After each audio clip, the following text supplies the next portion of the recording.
When series like One Punch Man change publishing formats like going from webcomic to manga, there can be a lot of changes within the story or art. But even within the manga itself, the artist or author can want to change chapters drastically. And that has happened a number of times already. Some of these changes involve introducing new characters too soon, or even ending a fight in a completely different way after a redraw. Today we'll be looking at some of the most interesting, and sometimes a bit strange changes the One Punch Man's manga has gone through in chronological order. Child Emperor vs. Phoenix Man. Starting with chapter 98, regardless of the version, the focus is on Child Emperor and his usage of the brave giant robot that he can climb into and pilot. In case you need a refresher, he had the disassembled parts lying in wait inside the Monster Association's hideout in anticipation of a fight with someone or something too strong for his regular gadgets. That turned out to be Phoenix Man, who was able to revive himself and gain a power boost at the same time. In both the original and the redrawn version, the time allotted for him to use Brave Giant is the same, it's just the inside and outside of this mecha that is kind of different. Now this is where it gets tricky. There's actually two older versions of chapter 98, as I guess Murata had difficulty deciding on the final look of the Brave Giant and the fight. He ended up drawing chapter 98 3 times. In the first version, the timer for Brave Giant's battery was more obvious for readers, but the panel of Child Emperor inside its body was much smaller. It made it harder to see the details of the mecha and its inner workings. There is also a panel of Child Emperor with a split screen showing the robot's face as if they were a team working together, rather than him piloting it. In the second version of the chapter, Murata added a section where Child Emperor is blowing out a breath to calm himself due to the time crunch, but he also has a robotic equipment strapped to his face to indicate him being inside Brave Giant. Because of that wiring design in the second version of the chapter, he looks more like a character in the Matrix. It covers a lot of his cheeks and head, leaving only his eyes and mouth visible. Perhaps the robotic sections of his body make it look more like Evangelion too. In the second version and the final redraw, Murata redrew the robot because he thought it looked too generic in the first version. But in my opinion, the robot's design looks very close to how it ended up being in the final version anyway. Plus, the mecha comes through the wall at a different angle in the different versions, which makes it difficult to compare them, seeing as Brave Giant isn't in these same positions. If I had to choose, I'd say the boyish rounded look of the original mech matched Child Emperor's style more, but oh well. Missing Saitama. As much as I want to say that is the end of the fight with Phoenix Man, it isn't. In chapter 100, the battle continues, but things weren't always the way they ended up being. In the original version of the chapter, the story focused solely on the battle between Child Emperor and Phoenix Man. In fact, Phoenix Man had an additional transformation into Diamond Eagle mode that now does not exist. If you recall, in the final version, Phoenix Man instead relies on psychological tactics while he looks like a small penguin. But what's more is, due to Saitama being nowhere near this fight in the original version, there is no one to protect Waganma from harm like he does in the redrawn version. Not only that, but the tone of the confrontation is much darker in the original than it was in the one including Saitama. Let's get into the details. Without Saitama, Child Emperor is able to put many more attacks on display, such as Beam Chisel, that he tries to use on the evolved Phoenix Man. As it fails, Phoenix Man rips off Brave Giant's arm that was securely holding Waganma and makes off with it. With less than a minute left of power, that's when Phoenix Man spots some corpses of subterranean people. Child Emperor is able to slash them with Brave Blade shot, but the fight turns more desperate with Waganma panicking inside the shield. One thing that does happen in all versions is the ninja duo being resurrected by Phoenix Man and continuing to fight his location. But the results are quite different. In the older version, they join the slew of monsters that were revived and force Child Emperor to launch a massive blast called Gigavolt Smash to disintegrate them all. Whereas in the final version, Saitama punches them both with the same hit and knocks them out easily, bringing us his trademark nonchalant comedy. He does much of the same to the subterranean people. And yeah, Child Emperor does use Gigavolt Smash in the redraw, but is more so as a distraction to exit the robot. Thankfully, Saitama is there to help with the little escape. But back to the original's fight. It's looking pretty bleak as Phoenix Man takes off, but some small robots fly in from above and Child Emperor has them combined. They end up kicking Waganma in the shield like a ball with soccer shoot, because well, Child Emperor is still a kid. Afterwards, with a few seconds of power left, Child Emperor reconnects his Brave Giant with a sidearm and blasts the life out of Phoenix Man and his evolved body with Millennium Emperor Nova. This is a large-scale attack that makes it seem almost like Genos when he uses his offensive focus equipment. But it somehow does not kill Phoenix Man. Like in the final version though, Ticklebug saves the day.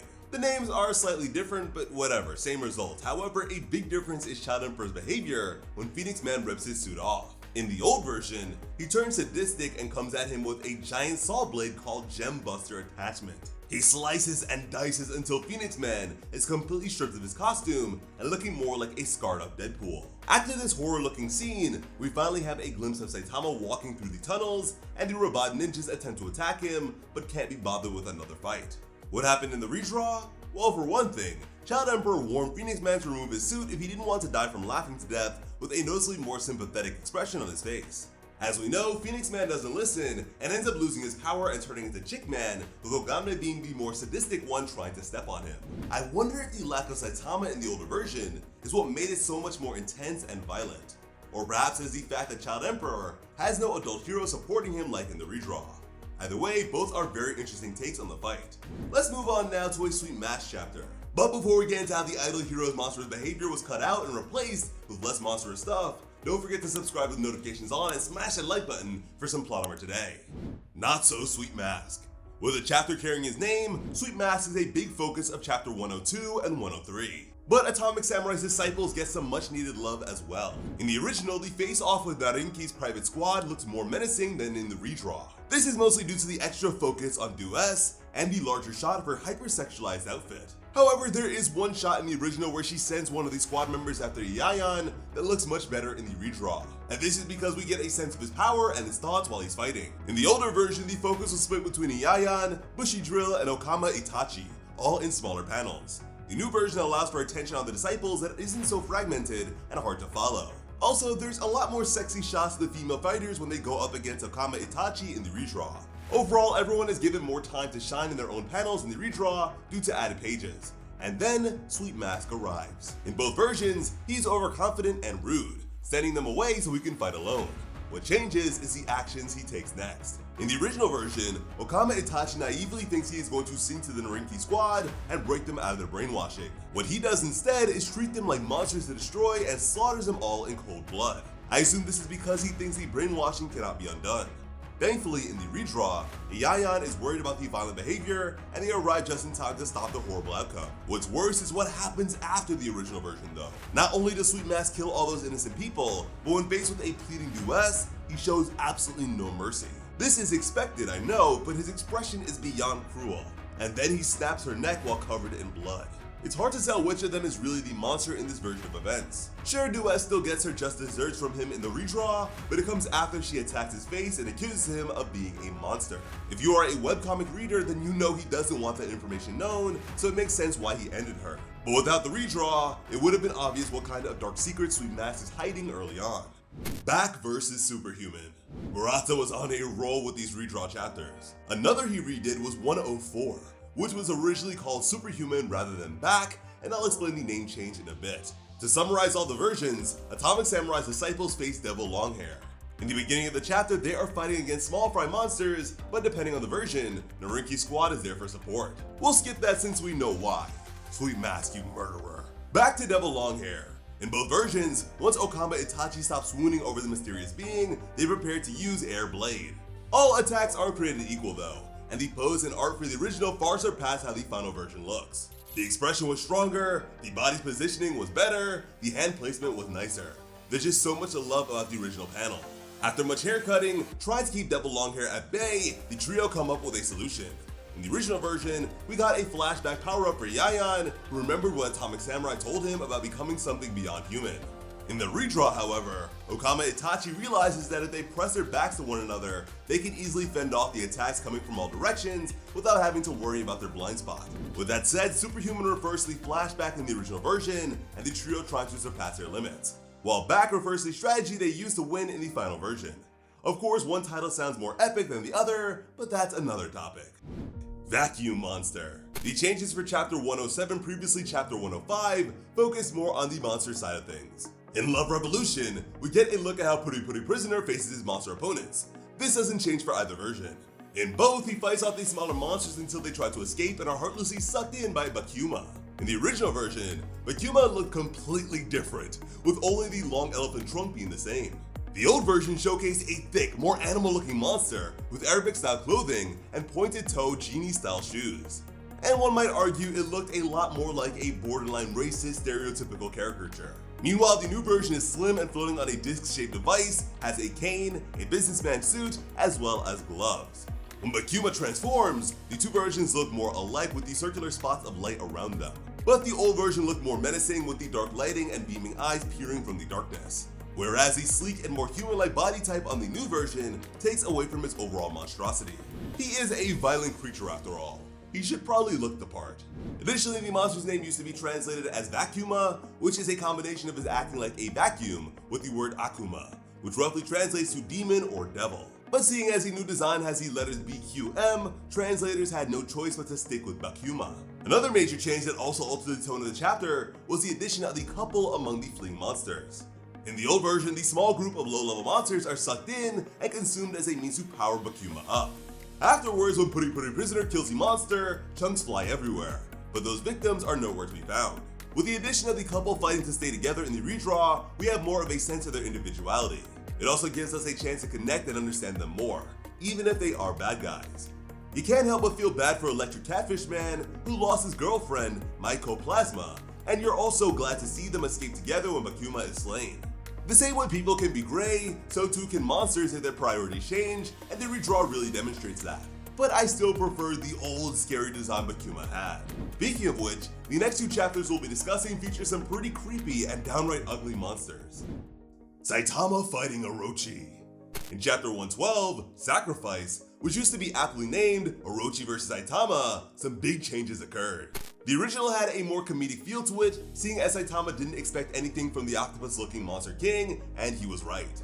By that I mean he was very right to underestimate him. And yes, the new version has a similar comedic feel, with Saitama nagging Orochi for causing tremors and making too much noise. He's more like an angry neighbor than a hero performing his duty. Basically, he doesn't have any strong opinions on killing the Monster King. Back to the older version, Saitama cut Orochi's monster intimidation speech off to say that he didn't think he would be much of an opponent. Then Saitama obviously punched him a few times, caused a cave-in for a train also, but ultimately ended up beating him with some normal punches. Due to the fight though, some lightning flew up from where he was battling because Orochi shot the blast at him and missed. The heroes inside the Monster Association's base had to dodge or redirect the attack, like Bang and Bomb, with Atomic Samurai epically cutting it with his sword. Even if Murata and One wanted to keep the fight longer as it is in the redraw, they could have kept those cool shots of them easily dealing with the massive blast from Orochi. But I suppose with the introduction of God and his need for a sacrifice, as well as the altar that Orochi found in the underground, there wasn't much need to show off the S-Class heroes right away. Plus, Saitama ends up using a serious squirt gun rather than simply some normal punches, so I guess it evens out. At least we get more of a sense of Orochi's power level with Saitama trying a bit harder. But let's go on to a truly ugly monster now. The Ugmon appears. The chapter that is now called Mirror was originally called Terrible Luck, and honestly both of those names fit the situation that Sweet Mass ends up in so well. Both versions start pretty much the same, with Sweet Mass destroying a lab and carrying a decapitated monster head. But where it changes is how the idol hero encounters Future Ugly. In the new version, Sweet Mass is getting scared not knowing what is coming for him and feels a shiver at whatever it is while he is checking his appearance. In the old version, he can hear Ugly laugh from afar and the monster executive speeds towards him without using mirror tricks to play with him psychologically in advance. Instead of the slow build-up that we get in the new version, Sweet Mass is stopped in his tracks when he finally gets a good look at the monster and how ugly he is. He seems too disgusted and shocked to attack like he planned to. I'd argue that the fact that Ugly doesn't play up his ugliness well in advance causes an even bigger unpleasant surprise for Sweet Mass in the original chapter. The results and the beginnings are the same, but somehow, the tones don't share that quality. The original version made Future Ugly seem more like a physical threat right away than in the newer version, where he's just using his ugliness to subdue Sweet Mask and toying with him. In a way, Ugly feels like he could have been a stronger executive had they stuck with the old version of him. He wouldn't have been ganged up on by the other executives so easily and then chased off. Or maybe he deserved it in the end. Blast and his crew. Our final chapter is one that came out not too long ago. Chapter 164, The Abominable Fist That Turned Against God, also comes in two flavors, but there are exciting scenes and revelations in both. In the original, we had the return of Blast watching the fight between Saitama and Garo from another dimension. His secret group from a previous chapter also returned, and we get a good look at some of the members. An elf-looking woman with dark hair, one that looks like Boros, and one that looks like Beast King. Just as they are rushing to stop the fight, since it is causing the world to bulge and messing up the planet, Saitama takes down Garo and he gives up quickly. The ending shot was of them in an abandoned and destroyed house, floating in the water, preparing for a discussion, with Garo in his monster mode looking like a scolded child. They sit across from each other preparing for a deep conversation. In the new version, God is instead utilized to offer Garo some extra power as he sees no way of winning, even with his monsterization. And Garo gains his power even though he tries to reject it. We also get those giant, terrifying God feet walking across the land. And then of course Garo's final form, Cosmic Fear Mode. Although the fight ended sooner in the original version and prepared to wrap up the arc, with this extended fight and Garo's morphing into something beyond even a monster, we get to see just how powerful Garo is. Not only that, but we get the addition of how much it would take for Saitama to go all out. He is still nowhere close though. Also, I think the main reason they removed Blast and his friends from the chapter is to better use them in 167. With the heroes being affected by radiation and Garo using nuclear fission attacks, it makes more sense that a powerful galactic team would be involved, since it is even too much for Blast. If only they weren't still in the shadows though. I guess we still won't be seeing their faces or powers for a while. In the end, most of the redraws were to provide either more visuals or more storyline connections, and even some development for side characters. But at times the tone and decisions in the older versions were better suited and less predictable, especially considering this is a parody series at its core. Which redraws did you like or hate? Let us know in the comments. As always, I'm Slice of Otaku. Thank you all so much for watching and have an awesome day. I love you.